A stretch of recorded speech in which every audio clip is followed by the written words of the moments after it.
لله نحمده ونستعينه ونستغفره ونعوذ بالله من شرور أنفسنا ومن سيئات أعمالنا من يهده الله فلا مضل له ومن يضلله فلا هادي له وأشهد أن لا إله إلا الله وحده لا شريك له وأشهد أن محمدا عبده ورسوله يا أيها الذين آمنوا اتقوا الله حق تقاته ولا تموتن إلا وأنتم مسلمون يا أيها الناس اتقوا ربكم الذي خلقكم من نفس واحدة وخلق منها زوجها وبث منهما رجالا كثيرا ونساء واتقوا الله الذي تساءلون به والأرحام إن الله كان عليكم رقيبا يا أيها الذين آمنوا اتقوا الله وقولوا قولا سديدا يصلح لكم أعمالكم ويغفر لكم ذنوبكم ومن يطع الله ورسوله فقد فاز فوزا عظيما أما بعد فإن خير الحديث كتاب الله وخير الهدي هدي محمد صلى الله عليه وسلم وشر الأمور محدثاتها وكل محدثة بدعة وكل بدعة ضلالة وكل ضلالة في النار. محترم بھائیو،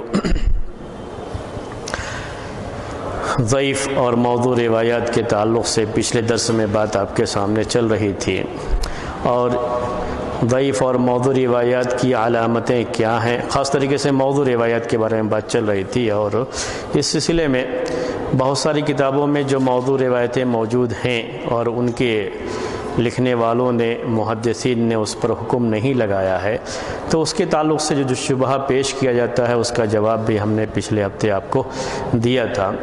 آج خاص طریقے سے اس موضوع پر ضعیف اور موضوع روایات کو عمل کے طور پر پیش کرنا یا اس پر عمل کرنا، ضعیف حدیث پر عمل کرنا. موضوع روایات کا عام طریقے سے مسئلہ نہیں آتا، زیادہ عمل کرنے کے تعلق سے ضعیف حدیثوں ہی کا زیادہ مسئلہ آتا ہے. تو اس میں ضعیف اور موضوع سب پورا ایک موضوع پورے کو شامل کر کے اس پر عمل کرنا. عربی میں کہتے ہیں اس کو العمل بالحدیث الضعیف او العمل بالحدیث الموضوع، کہ کیا موضوع حدیث پر عمل کیا جا سکتا ہے یا موضوع حدیث پر عمل نہیں کیا جا سکتا، کیا ضعیف حدیث پر عمل کیا جا سکتا ہے یا ضعیف حدیث پر عمل نہیں کیا جا سکتا. یہی ہمارا جو ہے آج کا یہ موضوع ہے. پہلے اس موضوع کو ہم پیش کریں گے آپ کے سامنے، آج کا یہ سبجیکٹ اسے پیش کریں گے، پھر انشاءاللہ اگر وقت بچتا ہے تو حدیث قدسی کے تعلق سے باتیں آپ کے سامنے آئیں گی، حدیث کی کچھ اور قسمیں ہیں ان کے تعلق سے باتیں آپ کے سامنے آئیں گی. تو بات تھی پہلے ضعیف حدیث پر عمل کرنے کے تعلق سے. اس سلسلے میں اہل علم کی 3 رائے ہے. ضعیف حدیث پر عمل کرنے نہ کرنے کے تعلق سے اہل علم کی 3 رائے ہے. اصول حدیث میں یہ تینوں رائے پیش کی جاتی ہے. ویسے اگر ہم دیکھیں گے تو لوگوں کی رائے، لوگوں کی جو اوپینین ہیں، جو اقوال ہیں اور زیادہ بھی ہوں گے، لیکن ان سب کو ہم 3 حصوں میں بانٹ سکتے ہیں. کہہ سکتے ہیں کہ ان کی 3 رائے ہیں. پہلی رائے یہ ہے کہ ضعیف حدیث پر عمل کرنا بالکل صحیح نہیں ہے، جائز نہیں ہے. جب ضعیف کی بات آ گئی ہے تو موضوع بدرجے والا اس میں آ جاتی ہے.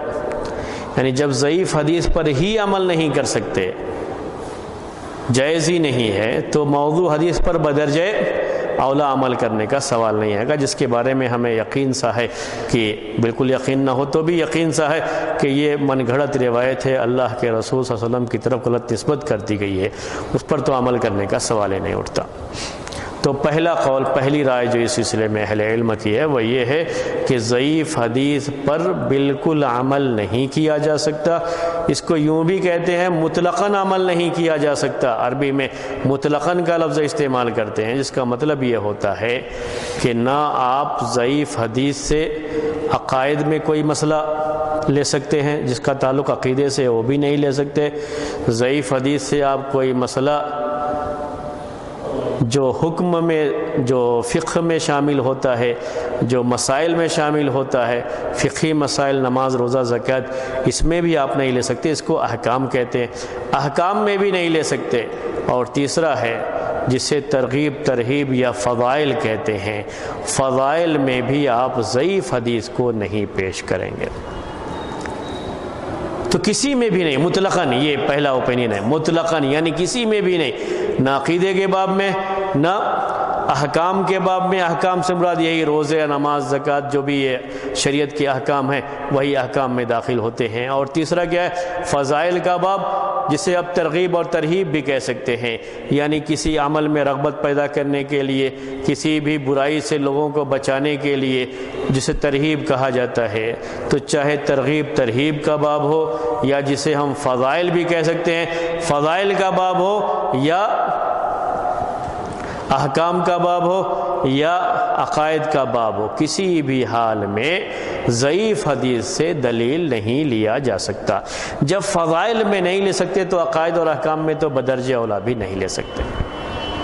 ٹھیک ہے، یہ دوسرا پہلا قول جو ہے عام طریقے سے محدثین میں امام ابن معین رحمۃ اللہ علیہ بہت مشہور جو ہے محدث اور جرح و تعدیل کے بڑے مشہور امام مانے جاتے ہیں۔ یہ امام ابن معین رحمۃ اللہ، یحییٰ بن معین ان کا پورا نام ہے، یحییٰ بن معین، امام بخاری رحمۃ اللہ علیہ، اور ان جیسے جو دوسرے بڑے بڑے محدثین محققین کہلاتے ہیں، وہ لوگ اسی بات کے قائل رہے ہیں کہ ضعیف حدیث کو بالکل دلیل کے طور پر نہیں پیش کیا جا سکتا۔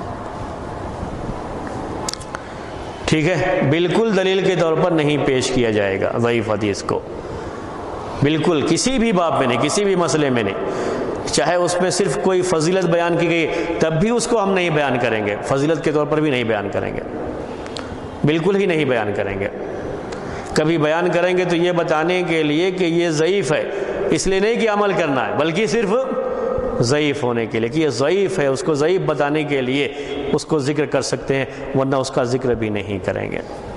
دوسرا قول، یہ پہلی رائے ہو گئی۔ دوسرا قول اس سلسلے میں، بعض لوگوں کی رائے اس سلسلے میں یہ ہے کہ ضعیف حدیث پر عمل کر سکتے ہیں جب اس مسئلے میں کوئی صحیح حدیث موجود نہ ہو۔ ضعیف حدیث پر عمل کر سکتے ہیں جب مسئلے میں کوئی صحیح حدیث موجود نہ ہو، یعنی ایک مسئلہ ہے اور اس میں صرف یہی ضعیف حدیث ہے ایک، اور اس کے مقابلے میں کوئی بھی صحیح روایت نہیں ہے اس مسئلے کے تعلق سے، تو اس ضعیف حدیث پر عمل کر سکتے ہیں۔ واضح ہے بات بالکل؟ کسی بھی مسئلے میں کوئی بھی صحیح حدیث نہیں ہے، ایک حدیث ہے اور اس کو ضعیف قرار دیا گیا ہے، صرف ضعیف حدیث ہے اس مسئلے میں، تو اس ضعیف حدیث پر عمل کیا جا سکتا ہے، اگرچہ کہ وہ ضعیف ہے، لیکن چونکہ کوئی دوسری روایت نہیں ہے، اس سے ایک مسئلہ ثابت ہوتا ہے تو ہم اس پر عمل کریں گے۔ یہ ایک دوسرا قول ہے۔ یہ قول عام طریقے سے امام ابو حنیفہ رحمۃ اللہ علیہ کے تعلق سے پیش کیا جاتا ہے کہ ان کے ایک قول یہ نقل کیا جاتا ہے کہ الضعیف عندنا اقوی من آراء الرجال، الضعیف عندنا اقوی من آراء الرجال، عربی میں یہ جملہ کہتے ہیں۔ اس کا مطلب ہوتا ہے کہ ضعیف حدیث ہمارے نزدیک یہ زیادہ قوی ہے، عمل کرنے کے لحاظ سے زیادہ مناسب ہے لوگوں کی رائے کے مقابلے میں۔ آراء الرجال کا معنی ہوا لوگوں کی رائے، لوگوں کی رائے کے مقابلے میں ہم کسی آدمی کا اجتہاد لیں، اس پر عمل کریں، اس سے بہتر ہے ہم کس پر عمل کریں؟ ضعیف حدیث پر عمل کریں۔ یہ ان سے بات نقل کی جاتی ہے۔ میں پھر سے آپ کو عربی میں اس کو کہتے ہیں الضعیف عندنا اقوی من آراء الرجال، کہ ضعیف حدیث ہمارے نزدیک لوگوں کی رائے کے مقابلے میں، لوگوں کے اجتہاد کے مقابلے میں زیادہ قوی ہے، زیادہ طاقتور ہے، زیادہ وزنی ہے، یعنی ہم بجائے لوگوں کی رائے لینے کے کس پر عمل کر لیں گے؟ ضعیف حدیث پر عمل کر لیں گے۔ یہ امام ابو حنیفہ رحمۃ اللہ علیہ سے مروی ہے۔ امام احمد بن حنبل رحمۃ اللہ علیہ سے بھی اس طرح کی بات آئی ہے کہ اگر مسئلے میں کوئی صحیح حدیث نہیں ہے، ضعیف حدیث ہے، تو وہ اس پر عمل کرنے کے قائل ہیں۔ یا بعض مرتبہ یہی بات دوسرے انداز سے بھی پیش کی جاتی ہے امام احمد بن حنبل سے جو ہے فضائل کے تعلق سے کہ فضائل میں ضعیف حدیث پر عمل کر لیں گے، تو مختلف انداز میں یہ بات پیش کی جاتی ہے امام احمد بن حنبل سے۔ اگر ہم خلاصہ لیں گے ساری باتوں کا تو خلاصہ یہی نکلے گا کہ ضعیف حدیث پر چاہے وہ فضائل سے تعلق رکھتی ہو یا یہ کہ اس مسئلے میں کوئی صحیح حدیث نہیں ہے، صرف یہی ایک حدیث ہے اور وہ ضعیف ہے، تو اس پر عمل کرنے کے وہ بھی قائل ہیں۔ ان کی اقوال اس طرح کے ملتے ہیں۔ یہ الگ بات ہے کہ حنابلہ نے یعنی امام احمد بن حنبل کے ماننے والوں نے یہ بات کہی ہے کہ ان کی مراد ضعیف حدیث سے یہاں پر بالکل ضعیف حدیث نہیں ہے، بلکہ جو محدثین کی اصطلاح میں حسن لغیرہ کہلاتی ہے۔ اس کے پہلے مقبول کے ہم نے 4 درجے آپ کو بیان کیے تھے مقبول حدیث کے، جن حدیثوں کو قبول کیا جاتا ہے، عمل کیا جاتا ہے۔ ایک تو صحیح لذاتہ، دوسرے صحیح لغیرہ، تیسرے حسن لذاتہ اور چوتھے حسن لغیرہ۔ تو کہتے ہیں کہ جو محدثین کے یہاں مقبول حدیث ہے جسے ضعیف شمار نہیں کیا جاتا ہے، وہی حدیث امام احمد بن حنبل کے اس قول میں مراد لی گئی ہے کہ ضعیف حدیث پر عمل کیا جا سکتا ہے جب مسئلے میں کوئی صحیح حدیث نہ ہو، یا ضعیف حدیث ہمارے نزدیک لوگوں کی رائے کے مقابلے میں بہتر ہے، یا فضائل کے باب میں اس پر عمل کرنے کی بات جو بھی امام احمد بن حنبل سے جس طرح کی بھی بات آئی ہوئی ہے وہ سب جو ہے ضعیف سے مراد حسن لغیرہ ہی ہے، بالکل ضعیف حدیثیں نہیں ہیں جس کو واقعی معنی میں ضعیف محدثین کے یہاں کہا جاتا ہے۔ اس طرح کی باتیں امام احمد بن حنبل کے اس قول کی شرح کرتے ہوئے علامہ ابن تیمیہ، ابن قیم رحمۃ اللہ علیہما اور دوسرے جو ہے اہل علم سے جو خاص طریقے سے فقہ حنبلی سے تعلق رکھتے ہیں ان سے اس طرح کی بات اس کی شرح میں آئی ہوئی ہے۔ اس طرح کی باتیں انہوں نے بیان کی ہیں کہ یہاں ضعیف سے مراد وہ ضعیف حدیث نہیں ہے جو محدثین کے یہاں بالکل قابل اعتبار نہیں ہوتی، بلکہ امام احمد حنبل کی مراد ضعیف حدیث سے وہ حدیث مراد ہے جو حسن لغیرہ کے درجے میں آتی ہے۔ ٹھیک ہے، اس چیز کو سمجھانے کے لیے ان لوگوں نے یہ بات بھی پیش کی، جیسے علامہ ابن تیمیہ رحمۃ اللہ علیہ کہتے ہیں کہ پہلے حدیث کی 2 قسمیں کرتے تھے محدثین، پہلے 2 قسمیں کرتے تھے، صحیح اور ضعیف، حسن کی قسم نہیں کرتے تھے۔ تو جب صحیح اور حسن کرتے تھے، صحیح اور ضعیف قسم کرتے تھے تو حسن لذاتہ ہی کو صحیح میں داخل کر لیتے تھے اور حسن لغیرہ ہی کو ضعیف میں داخل کر لیتے تھے۔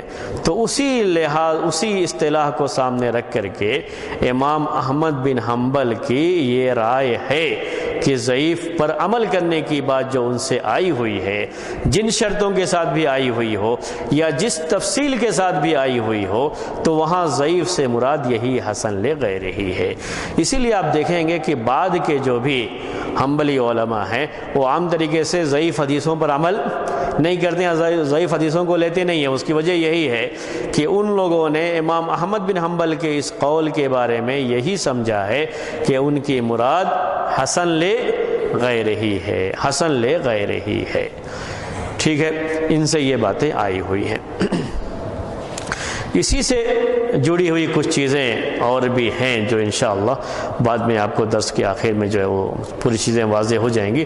اور یہ بات بھی کہ امام احمد بن حنبل سے جن حدیثوں کے بارے میں انہوں نے ضعیف کہا، بعد میں عمل کی باتیں آئی ہوئی ہیں، اس میں سے بعض حدیثیں تو واقعی حسن لغیرہ کو پہنچتی ہیں، لیکن سب حدیثوں کے بارے میں یہ بات نہیں کہی جا سکتی۔ یہ بات بھی ہے، یعنی بعض ایسی حدیثیں بھی ہیں جو ضعیف ہیں اور ضعیف ہی ہیں، حسن لغیرہ تک نہیں پہنچتی ہیں، اور امام احمد بن حنبل سے اس پر عمل کرنا ثابت ہے۔ تو یہ تو بات تھی امام احمد بن حنبل کے تعلق سے۔ امام ابو حنیفہ رحمۃ اللہ علیہ کے تعلق سے جو یہ بات کہی جاتی ہے کہ وہ ضعیف حدیث بھی اگر ہے تو اس پر عمل کرتے ہیں، چاہے راوی جو ہے ضعیف ہے، جبکہ اس مسئلے کے تعلق سے کوئی صحیح حدیث موجود نہیں ہے، وہ جو بات کہتے ہیں۔ میں اس کی ایک مثال دیتا ہوں آپ کو۔ ایک مرتبہ امام، یہ فقہ حنفی کی کتابوں میں ہی یہ باتیں ہیں، یعنی کسی اور کتاب سے میں بات نہیں بیان کر رہا ہوں، انہی کی کتابوں میں یہ باتیں ہیں۔ امام ابو حنیفہ رحمۃ اللہ علیہ سے ایک مرتبہ یہ بات اس طرح سے پوچھی گئی کہ نماز میں اگر کوئی ہنستا ہے، نماز میں اگر کوئی ہنستا ہے، نماز میں ہنس دے، قہقہا لگا دے، یعنی آواز کے ساتھ، اسی کو قہقہا کہتے ہیں، لگا دے، تو امام ابو حنیفہ رحمۃ اللہ علیہ کہتے ہیں کہ اس کا وضو بھی باطل ہے اور اس کی نماز بھی باطل ہے، اس کو پھر سے وضو کر کے آ کے نماز پڑھنی پڑے گی۔ یہ مسئلہ ہے ان کے یہاں۔ تو نماز میں قہقہا لگانے سے وضو ٹوٹ جاتا ہے۔ جب ان سے یہ بات پوچھی گئی، اس سلسلے میں دریافت کیا گیا کہ آپ ایسا کیوں کرتے، جبکہ یہ بات سمجھ میں نہیں آتی ہے کہ قہقہا لگانے سے وضو ٹوٹنے کا کیا تعلق ہے۔ چونکہ یہ باتیں بہت مشہور رہی ہیں خاص طریقے سے فقہ حنفی کے تعلق سے، کہ یہ بات کوئی اگر عقل میں یا قیاس کے خلاف ہوتی ہے تو یہ لوگ حدیث کو نہیں لیتے ہیں، کس کو لے لیتے ہیں؟ قیاس کو لے لیتے ہیں۔ یہ بات بہت مشہور تھی، تو اس لحاظ سے یہ سوال کیا گیا کہ یہاں تو قیاس کا تقاضا یہ ہے کہ اگر کوئی آدمی باہر ہے، نماز کے باہر ہے، قہقہا لگایا، وضو کر کے آیا، بات ہوئی، قہقہا لگایا، تو وضو نہیں ٹوٹتا ہے، ان کے یہاں بھی نہیں ٹوٹتا ہے، کسی کے یہاں بھی وضو نہیں ٹوٹتا ہے۔ نماز کے اندر قہقہا لگائے تو وضو ٹوٹ جاتا ہے۔ تو یہ بات بالکل کس کے خلاف لگتی ہے؟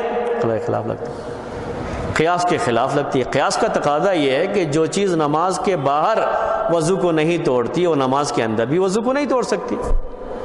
پھر آپ یہ بات کیوں کہتے ہیں کہ نماز میں اگر کوئی قہقہا لگاتا ہے تو اس کا وضو ٹوٹ جائے گا، اس کو وضو بھی دوبارہ کرنا چاہیے اور نماز بھی دوبارہ پڑھنی چاہیے، آپ یہ بات کیوں کہتے ہیں؟ تو اس کے جواب میں انہوں نے کہا اس لیے کہ اس کے بارے میں حدیث موجود ہے، اس کے بارے میں حدیث موجود ہے۔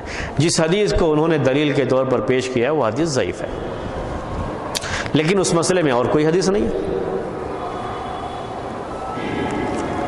چونکہ کوئی مسئلے میں کوئی دوسری حدیث نہیں ہے تو اسی ضعیف حدیث سے انہوں نے دلیل لیتے ہوئے کہا کہ نماز میں اگر کوئی، حالانکہ وہ بالکل قیاس اور عقل کے خلاف بات ہے، لیکن پھر بھی انہوں نے کہا کہ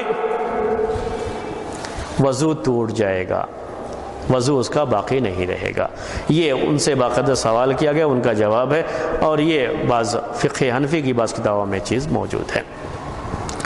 یہ بات تھی دوسرے قول کے بارے میں نے کہا 3 قول ہیں، یہ دوسرے قول کے بارے میں بات تھی۔ تیسری رائے جو ہے لوگوں کی ضعیف حدیث پر عمل کرنے اور نہ کرنے کے تعلق سے، وہ یہ ہے کہ ضعیف حدیث پر عمل کیا جا سکتا ہے لیکن چند شرطوں کے ساتھ، یعنی کنڈیشنز جو ہے اپنا، پھر الگ الگ لوگ الگ الگ انداز سے کنڈیشن بیان کیے ہوئے ہیں، ان سب کو ہم اس قول میں جمع کر دیتے ہیں۔ تو تیسرا یہ ہے کہ ضعیف حدیث پر عمل کر سکتے ہیں، لیکن اس کے لیے کیا ہے؟ چند شرطیں ہیں، چند جو ہے کنڈیشنز ہیں، اس کا لحاظ کرتے ہوئے اس پر عمل کیا جا سکتا ہے۔ پہلی بات ان کے یہاں ہے کہ اس کا تعلق فضائل سے ہو، احکام سے یا عقائد سے نہ ہو۔ پہلی کنڈیشن یہ، تعلق کس سے ہو؟ فضائل سے ہو، فضائل سے ہو، احکام سے، عقائد سے اس کا تعلق نہ ہو۔ دوسری شرط ہے ان کے یہاں، جو بھی عمل کرے، عمل کرتے ہوئے احتیاط کی نیت رکھے، احتیاط کی نیت رکھے، اس کا ثابت ہونا یہ نیت نہ رکھے۔ سمجھ میں آئی یہ؟ یعنی احتیاطاً ہم اس پر عمل کر لے رہے ہیں اور اس کو ثابت مان کر کے نہیں کرتے۔ جو بھی عمل کرے اس کو ثابت مان کر کے عمل نہ کرے۔ تیسری کنڈیشن اس کے لیے، یہ تیسری شرط یہ بیان کرتے ہیں کہ عمل کرتے ہوئے اس عمل کو مشہور نہ کرے لوگوں کے درمیان۔ اللہ یشہر العمل بہ، عربی میں اس کے الفاظ آتے ہیں کہ عمل کو لوگوں کے درمیان مشہور نہ کرے، اس کا اپنا ذاتی طور پر عمل کر لے، کوئی بات نہیں ہے، لیکن اس عمل کو لوگوں کے درمیان مشہور نہ کرے۔ یعنی ایسا نہ ہو جائے کہ وہ عمل لوگوں کے درمیان ایک سنت بن کر کے جاری ہو جائے، سب لوگ اس پر عمل کرنے لگے، ایسا نہیں، اس عمل کو لوگوں کے درمیان مشہور نہ کرے۔ ٹھیک ہے؟ چوتھی شرط اس کے لیے ہے کہ اس کا ضعف بھی معمولی درجے کا ہو، کمزوری حدیث کے اندر معمولی درجے کی ہو، بہت زیادہ نہ ہو۔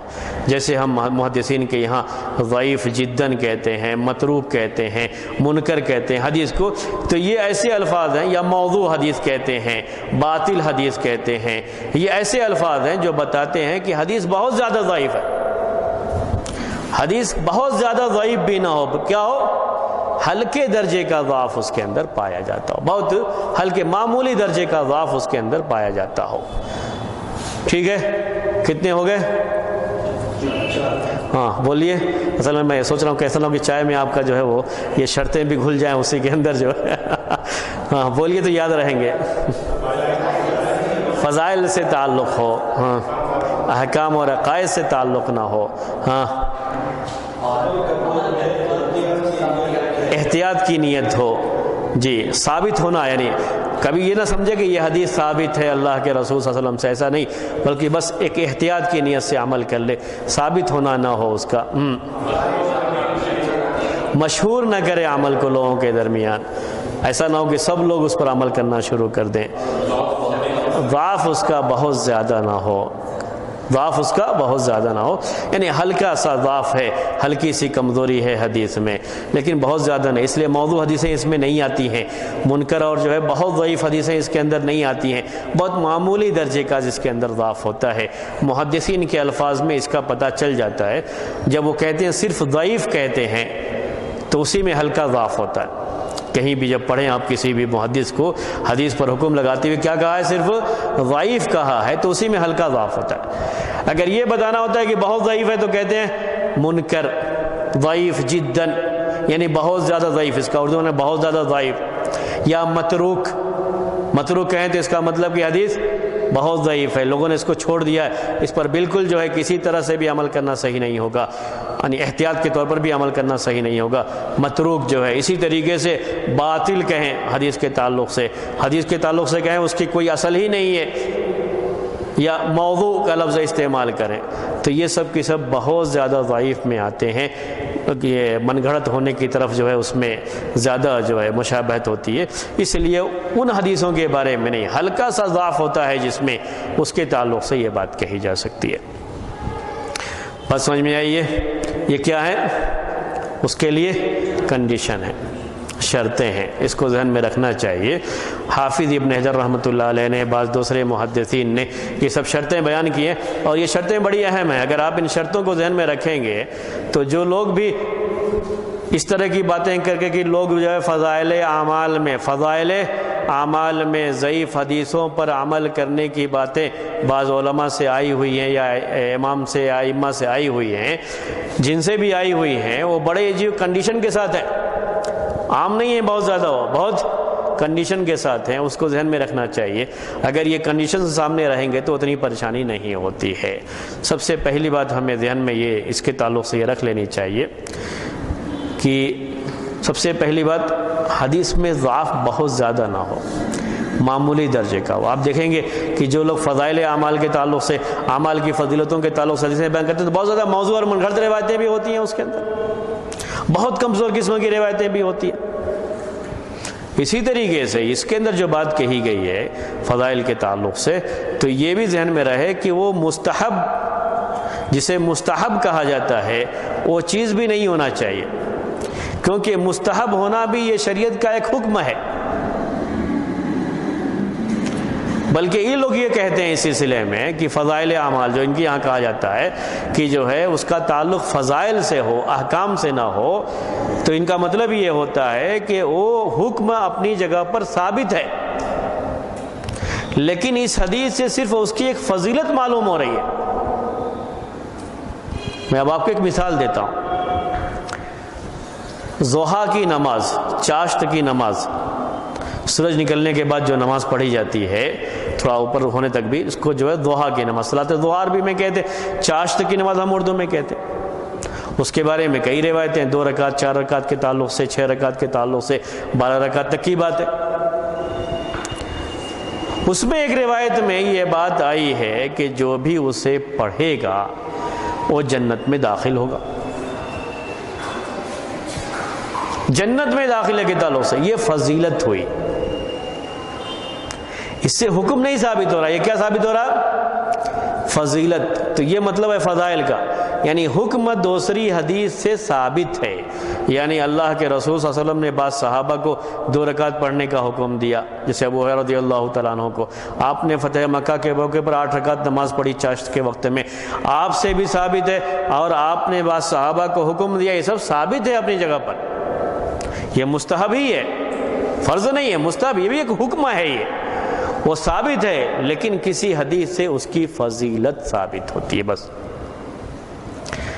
تو یہ مطلب ہوتا ہے، اس پہ جو شرط ہے نا کہ فضائل سے تعلق ہو، احکام عقائد سے نہ ہو، تو فضیلت سے مراد یہ ہے، یہ ذہن میں رہے آپ کے، یعنی حکم ثابت ہے کسی دوسری صحیح یا حسن حدیث سے، اور اس ضعیف حدیث میں صرف کیا بیان کیا گیا ہے؟ اس کا فضیلت بیان کی گئی ہے، اور کچھ بھی نہیں، حکم کے لحاظ سے نہیں۔ یعنی ہم اس حدیث سے عمل کے لحاظ سے حکم نہیں لیتے ہیں، بلکہ صرف یہ کہ ہم یہ پڑھیں گے تو انشاءاللہ ہمیں جنت ملے گی، یا ہمیں ایک عمرے کا ثواب ملے گا، اس طرح کی باتیں جو ہے، سمجھ رہے ہیں میری بات؟ یہ تو ایک ہوتا ہے فضیلت اور ایک ہے حکم۔ تو حکم ثابت کرنے کی بات یہ لوگ بھی نہیں کہتے، کہتے ہیں صرف فضیلت ثابت ہو سکتی ہے، اور اس کو بھی زیادہ مشہور نہیں کیا جا سکتا لوگوں میں، کہ اس پر عمل کرنے سے اتنا ثواب ہے، اس کو خوب لوگوں میں مشہور کیا جائے، اس کی بھی ضرورت نہیں ہے۔ بس فضیلت کا ایک وہ کر کے احتیاط کے طور پر جو ہے، چلو ہو سکتا ہے ہم کو یہ جو ہے مل جائے، یہ فضیلت حاصل ہو جائے، اس پر عمل کرے۔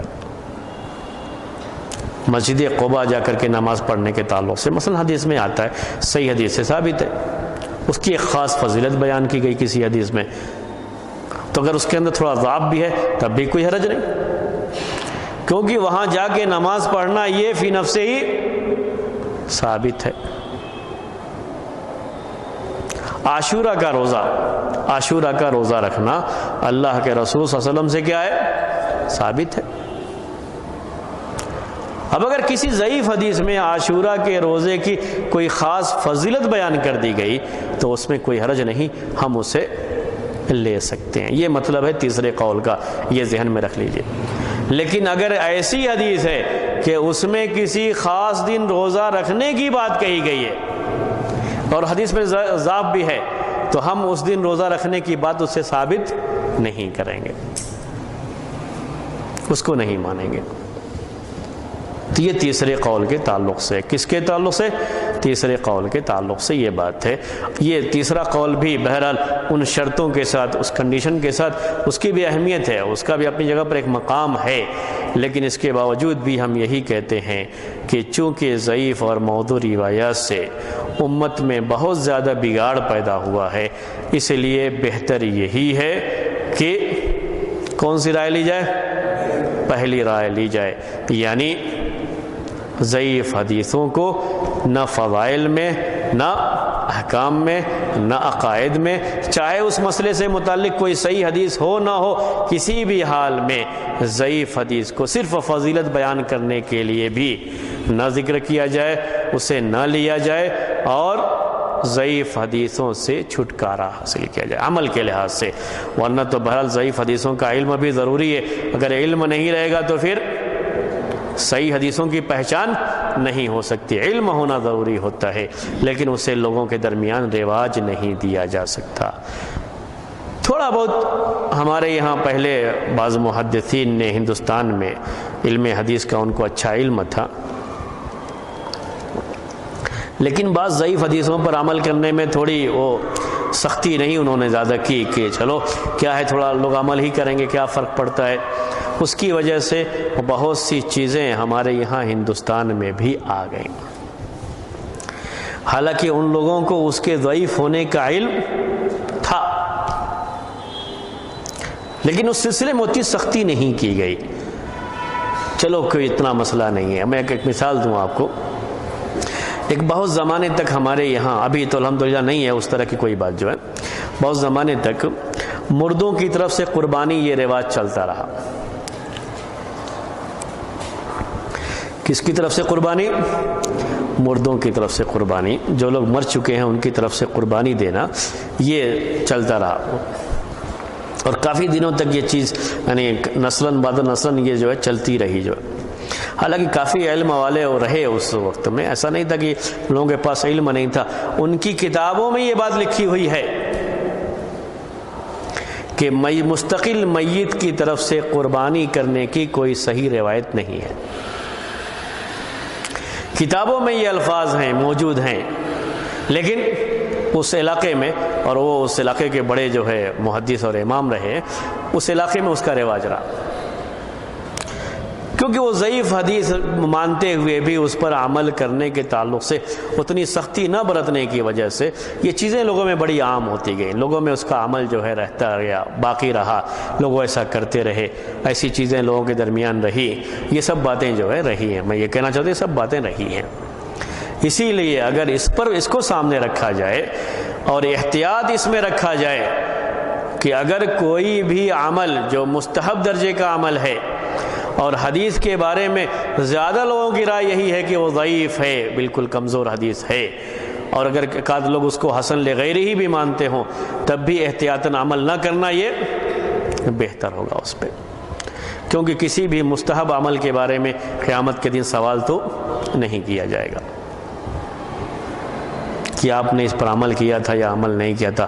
مستحب عمل کے بارے میں سوال تو نہیں کیا جائے گا، فرائض کے بارے میں سوال کیا جائے گا، جو سنن ہیں، سنن رواتب جسے کہا جاتا ہے، اس کے بارے میں بھی ہو سکتا ہے، لیکن جو مستحب اعمال ہیں یہ کبھی بھی اجر و ثواب میں اضافے کے لیے ہوتے ہیں۔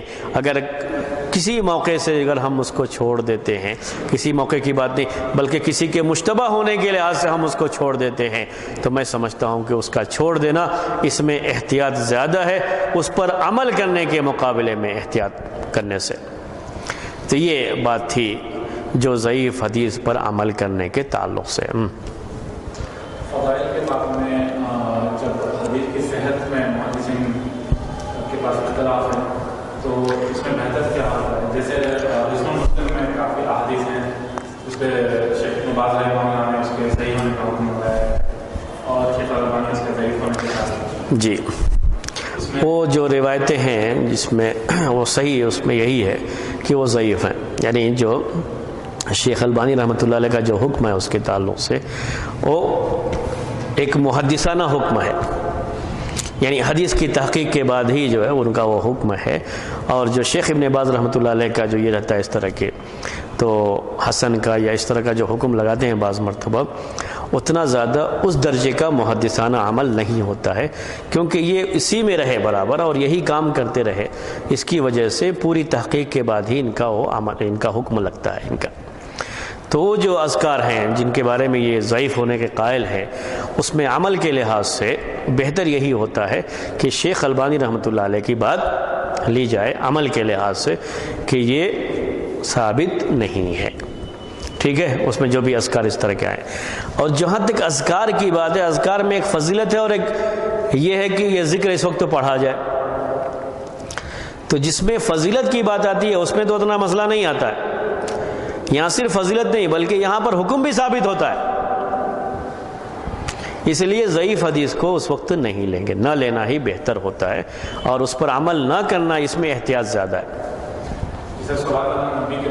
جی جی، تو اس میں کیا ہے، مطلب یہ وہی اصول اسی اصول کے تحت جو ہے جو بھی اذکار ہیں اگر آپ نہیں کریں گے تو کوئی مسئلہ نہیں، دوسرا ذکر کر لیجیے، قرآن کی تلاوت کر لیجیے، سبحان اللہ و بحمدہ، سبحان اللہ العظیم، جو ثابت اذکار ہیں وہ پڑھ لیجیے، ثواب تو ملے گا ہی۔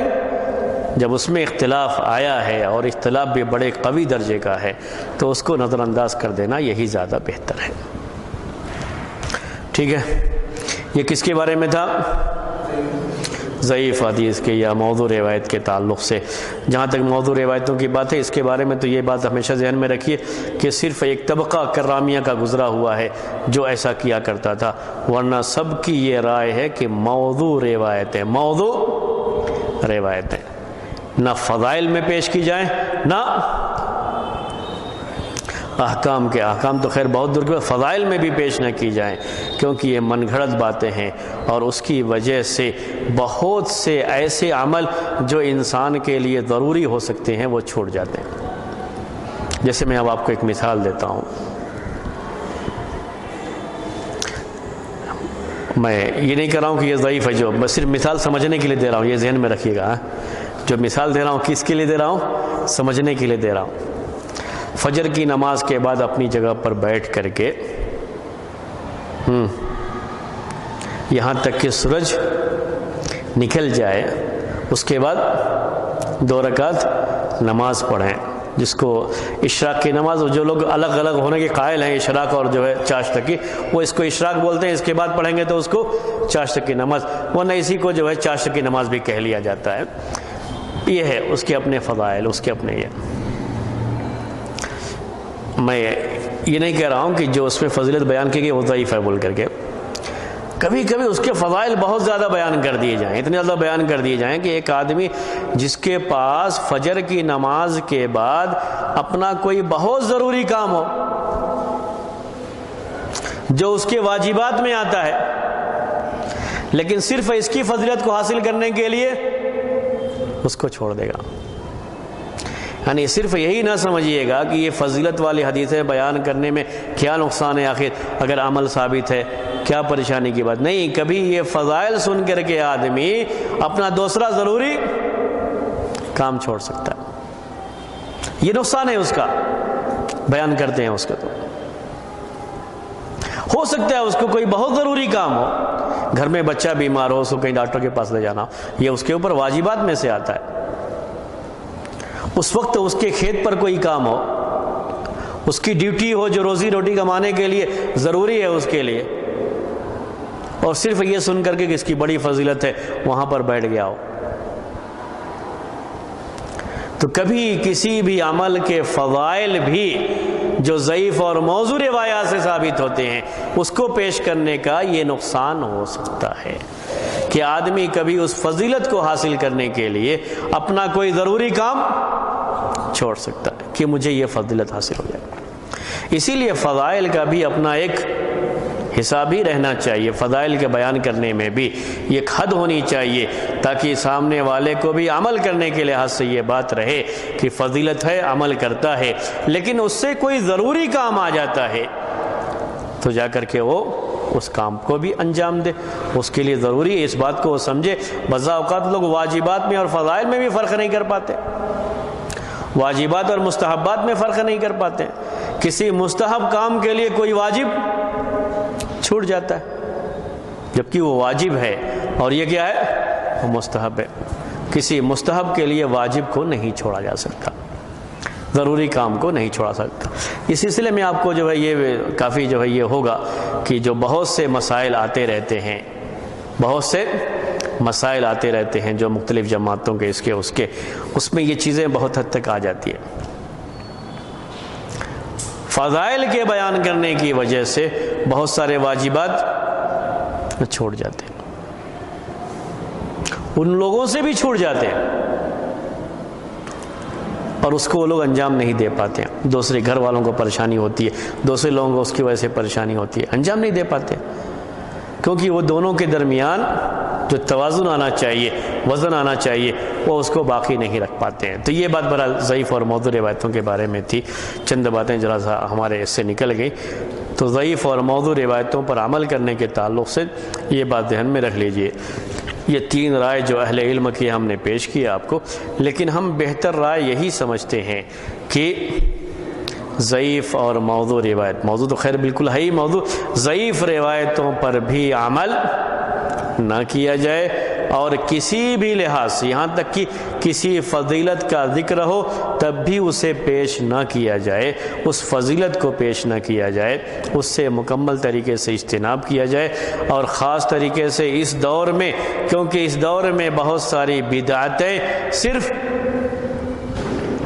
ضعیف حدیثوں ہی کی وجہ سے ہیں، بہت ساری بدعتوں پر جو عمل ہے یہ صرف ضعیف حدیثوں ہی کی وجہ سے، جب بھی ایسی کوئی بات ہوتی ہے تو کوئی نہ کوئی ضعیف روایت اس کے لیے پیش کر دی جاتی ہے، وہ روایتیں ضعیف ہیں جس کے بارے میں گمان ہمارا غالب گمان یہی ہے کہ اللہ کے رسول صلی اللہ علیہ وسلم سے یہ ثابت نہیں ہے اور بعد میں کسی درجے میں یہ گڑھی ہوئی چیزیں ہیں، اسی لیے ان کو مکمل طریقے سے چھوڑ دینا یہی آج کے زمانے کا تقاضا ہے۔ دوسری بات اس سلسلے میں اسی کے تعلق سے کہ فضائل بھی جو صحیح احادیث میں آئے ہوئے ہیں، یہ فضائل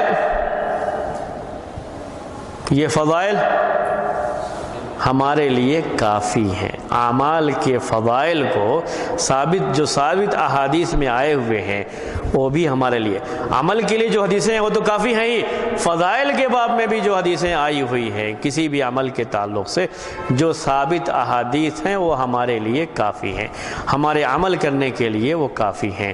مزید عمل پر ابھارنے کے لیے ضعیف اور موضوع روایتوں کے سہارے کی ضرورت نہیں ہے۔ اس میں اس کا ایک بڑا نقصان یہ بھی ہوتا ہے، جب ضعیف اور موضوع روایتوں کا دروازہ کھول دیا جاتا ہے تو بڑا نقصان یہ بھی ہوتا ہے کہ بہت سے لوگ جن کے سامنے یہ بات آ جاتی ہے کہ یہ حدیث ضعیف ہے، اس کے باوجود بھی دیکھتے ہیں کہ لوگوں کا عمل ہے اس کے اوپر،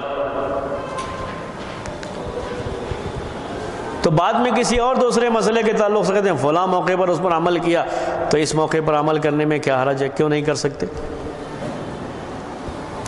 تو اب ان کے سوالوں کا جواب کہاں آپ دیتے پھریں گے؟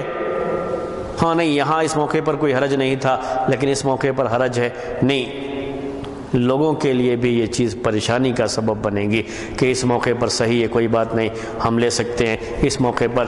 اس لیے جب یہ آ جائے کہ حدیث ضعیف ہے، اور خاص طریقے سے ایسی ضعیف احادیث جس پر سارے محدثین کا اتفاق ہوتا ہے کہ حدیث ضعیف ہے، ان کو چاہے فضائل کے باب میں ہو، کسی بھی باب میں ہو، کسی بھی لحاظ سے اسے بیان نہیں کرنا چاہیے، پیش نہیں کرنا چاہیے، عمل نہیں کرنا چاہیے، عمل کو ظاہر نہیں کرنا چاہیے، اور اگر کبھی بیان کرنا بھی ہو تو صرف یہ بتانے کے لیے کہ حدیث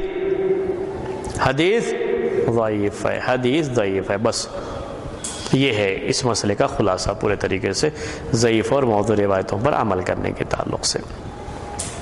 کوئی سوال ہو تو آپ کر سکتے ہیں۔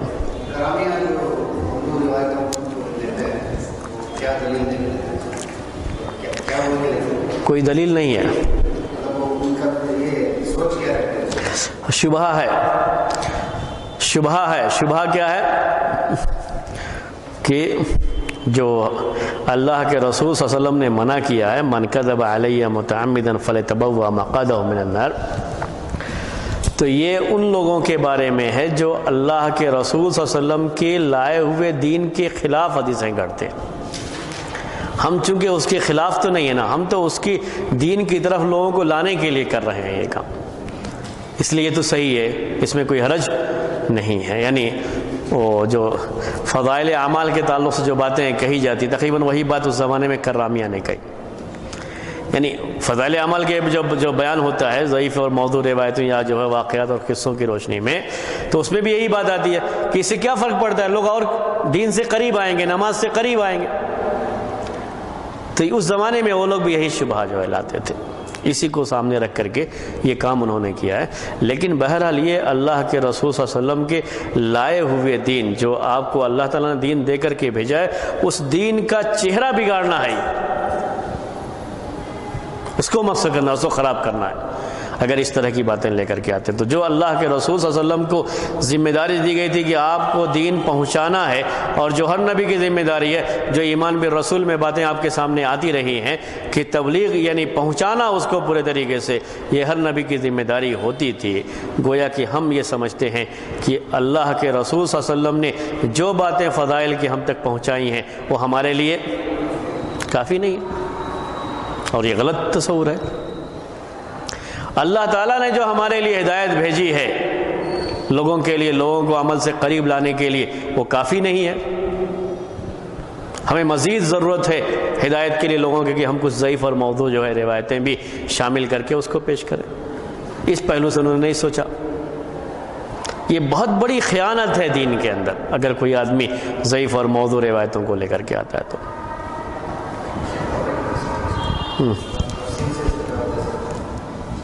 جو اللہ نے جو دین کو محفوظ رکھنے کا جو دیا ہے، اسے قرآن کے دونوں کو شامل ہے جی، وہ دونوں کو شامل ہے.